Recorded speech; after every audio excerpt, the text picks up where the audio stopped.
So-Called is sponsored by loveboiseparks.org, which donates profits to support, promote, and preserve open spaces in Boise, Idaho.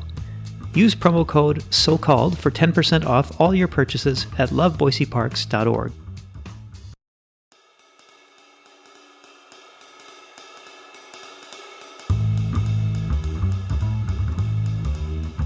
Life is constantly learning how to change and adapt. None of us know what's going to happen, but we can prepare for it, we can accept, we can adapt, and we can innovate when it happens.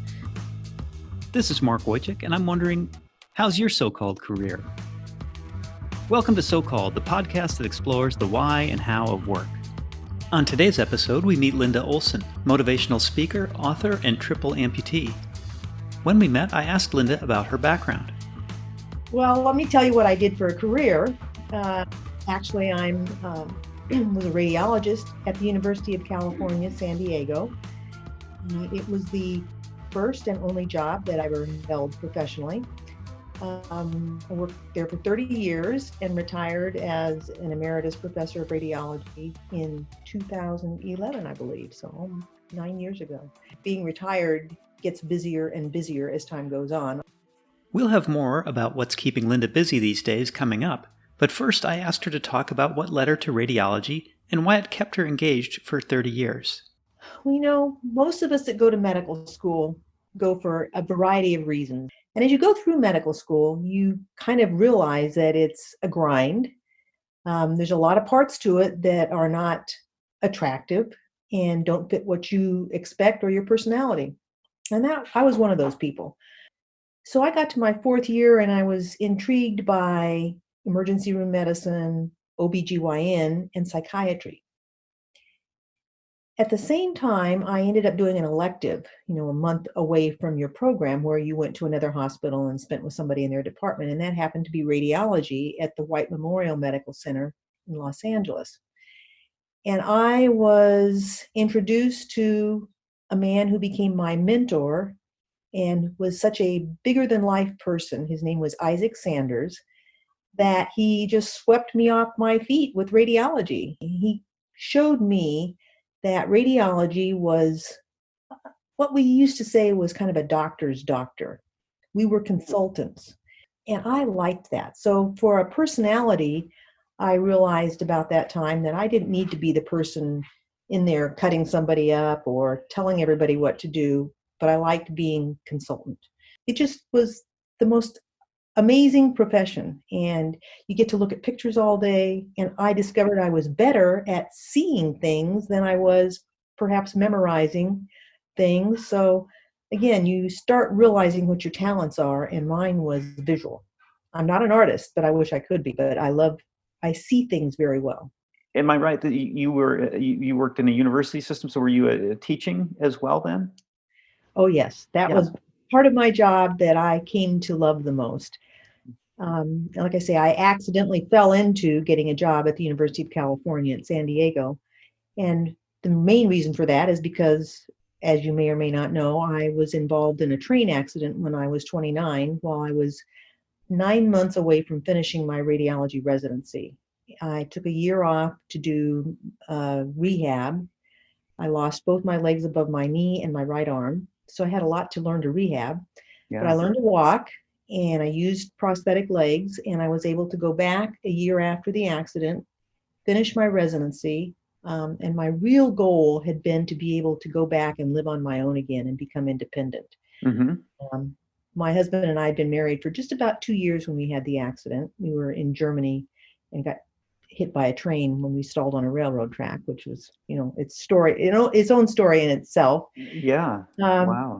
But I was able to go back and finish my residency, and there was the silver lining was that I had chosen radiology instead of OB or emergency room medicine, where as a disabled person, I would have not been able to continue my career or would have had to change directions. I was able to go back because you can do radiology with one hand. You need eyes and a voice and be able to dictate. So I was able to go back and finish it. And when I finished my job, when I finished my residency, that was 1981. And there were very few women in radiology at that time. So the university was one of the places where there was more opportunity, and they invited me to come in for a year, kind of on a grant that they found some funding for, and it turned into a 30-year job. So I was able to kind of go the directions that you could do with one hand, and teaching was one of them. I enjoyed teaching the beginners. My favorite group or level of teaching was the first and second year residents. I really enjoyed teaching people the basics and kind of holding their hand and getting them to respond and praising them when they did well. That was what I liked. And I received several teaching awards for that. In fact, probably the one I'm most proud of was I think it was 1996. One of the 5 people at the University of California here on the whole campus, not just the medical school, that received one of the distinguished faculty teaching awards. So I think it paid off. So yeah, I fell into the right job. I asked Linda about the source of her motivation following the accident. In the very first week after the accident, we were in Germany when this happened. And so I ended up in the hospital in Salzburg, Austria for 3 weeks. And of all the things that gave me hope and courage and fed into my determination was the idea that I knew I could go back and finish my residency and be a radiologist. So when I would be discouraged, which I didn't get very often because I was young and healthy and I was able to work really hard, I kept thinking to myself, when I could look down and didn't see my legs and my arm, I thought, I'm still a doctor. It doesn't matter whether I have these legs or not. I'm going to be able to go back and be a productive, helpful, useful person for the rest of my life. It was a huge part of my recovery and my rehab because it gave me this sense of confidence, and I'm grateful for it. I feel strongly that education is one of the things that gave me that. I've spent a lot of time talking to younger people, telling them, you never know what's going to happen to you. So get your education, make sure it's as good as you can get, and then let that be your background that helps you reconnect if you need to. So yeah, it was huge. There was another part to it also. Like I said earlier, my husband and I were medical student classmates, and we're both very independent. And both of us, as soon as this happened, I couldn't do anything. Everything had to be done for me for the first few months, actually. I couldn't walk, I couldn't feed myself. And independence became one of my number one goals. I wanted to be independent again. I wanted to go back and finish my residency. And my husband wanted me to be able to do that also. So it was an interesting dichotomy of being abjectly dependent physically for a long time, and with this goal of wanting to be independent. And both of us working toward it, recognizing that it was what was going to make us both happy. And in fact, right now, he's off hiking in the Eastern Sierras. He'd been gone for a week. And it's gave our lives the ability for me to be able to live on my own again, in spite of being severely disabled, is what gave us the ability to have a normal life with children. Our children were born after the accident. And to be able to travel and do everything we want to do, because I can live on my own with help. I can't do it all by myself, but I know how to get help. And it's been an awesome life.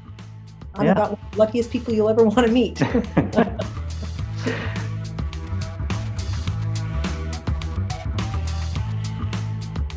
Tell me a little bit about what you're doing now, or maybe what's next. Well, there's several things. We retired, and one of the reasons we retired, I was 62 when we retired, because we knew that if we were going to continue to travel, that it would be harder and harder, because Dave pushes me in a wheelchair, or he carries me on his back in a backpack if we go hiking and things like that.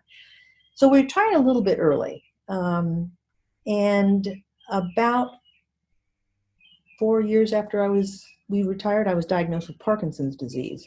So now we had another reason to kind of get out and go and make sure that we stayed busy as long as we could. So when I was diagnosed with Parkinson's disease, we realized that I had a message that I had not been willing to get out and talk about before. And all these years I'd been disabled, I really spent no time particularly talking about being disabled. I was busy. I had a career. We raised a family. Mm-hmm. When I met the Parkinson's patients and their caregivers, I realized that many of them were old. They'd never dealt with this chronic illness, and they were shutting themselves in. And by getting up in front and talking to them and giving talks and lectures and stuff like that, I could get up in a platform and I could show them slides of me without my legs on, being carried in a backpack, going camping, butt walking, river kayaking. And I'd get to the end and I would have my husband there with them, and they would look at their spouse or their caregiver and say, well, if she can do it, I can do it. And that became probably both my husband and I become our kind of our mantra is, if I can do it, you can do it, and let's get out and go. So, again, the serendipity of what happens to you, you don't plan on it. Things fall in your lap. Well, I didn't really think I was going to get Parkinson's disease, but, okay, let's connect that with having been disabled for 40 years now and let other people see that, it doesn't matter. You can, if you have a tremor or your hands don't work or you shuffle your feet, well, you can still get out and have a good time. So that's taken up a lot of our time. And I actually was in the process of writing a book, which is going to be published here in October, called Gone, a memoir of love, body, and taking back my life. So that's what's kept me busy. One of the main themes in Linda's memoir is resilience. None of us know what's going to happen, but we can prepare for it, we can accept, we can adapt, and we can innovate when it happens so that you don't just say, I can't do anything. And I try to use our story as an example and how we continue to adapt. Mm-hmm. Kind of life is constantly learning how to change and adapt. And if you know how to do that as you get older, no matter what, it's not as frustrating. You don't get as angry. And I kind of figure that most of us have only a limited amount of energy, especially as we get older. Yeah. I didn't want to really spend it on being mad or angry. I'd rather spend it on figuring out how to do things and getting out and having a good time. So. Another key theme in Linda's story is a message of hope and taking control. My career and my life became impacted enormously when I was 29 by becoming disabled. And I think one of the things that we decided early on was how we were going to spend our energy and how we were going to focus the rest of our lives.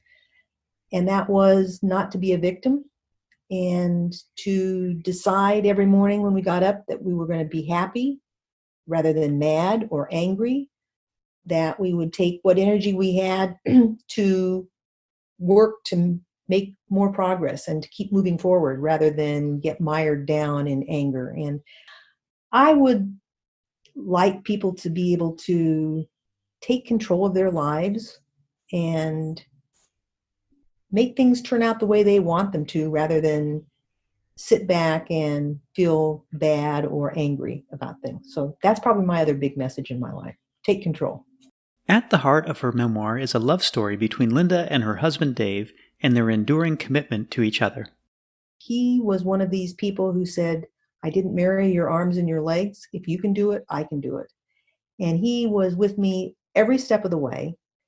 He has pushed me when I needed to be pushed. And we've made a great team. And when I would feel a little bit insecure that, I don't know why he's going to want to stick around because I'm disabled, he sat me down one day and he said, you need my legs and you need my arm, but I need your emotions and I need your support. And it was something that was so intangible, but for him to sit down within that first year and say, I need you as much as you need me. So I think this whole concept of taking your commitment seriously and supporting each other, because who knows, it could have happened to him. It could happen to you, Yeah. You treat each other the way you would like them to treat you. So a little bit of the golden rule, but taking your commitment seriously in life and being able to share in the rewards. We've had an awesome life.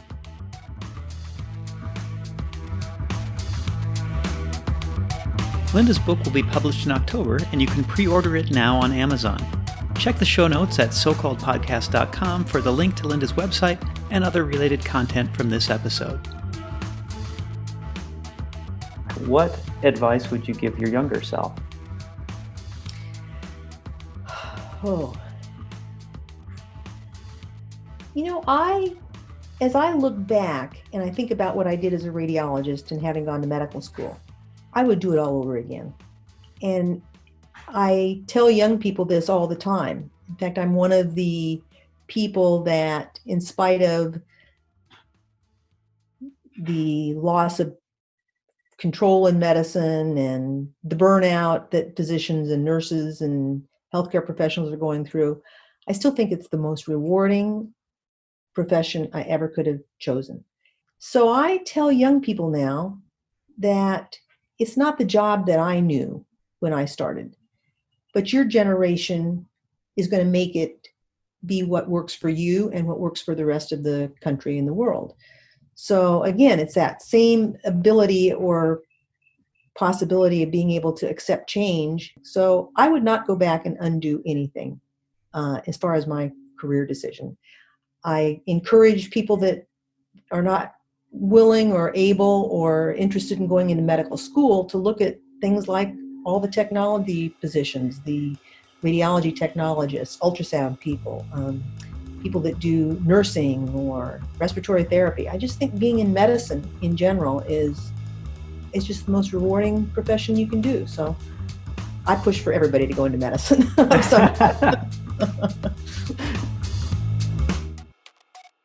So Called is sponsored by loveboiseparks.org, which donates profits to support, promote, and preserve open spaces in Boise, Idaho. Use promo code SOCALLED for 10% off all your purchases at loveboiseparks.org. Our theme and transition music was composed by Roberto Cavaco. All other stylings are the sound of my voice. If you enjoyed today's episode, please let us know. Subscribe and leave us a review. So Called is available on Apple Podcasts, Google Play, and wherever you get your podcasts.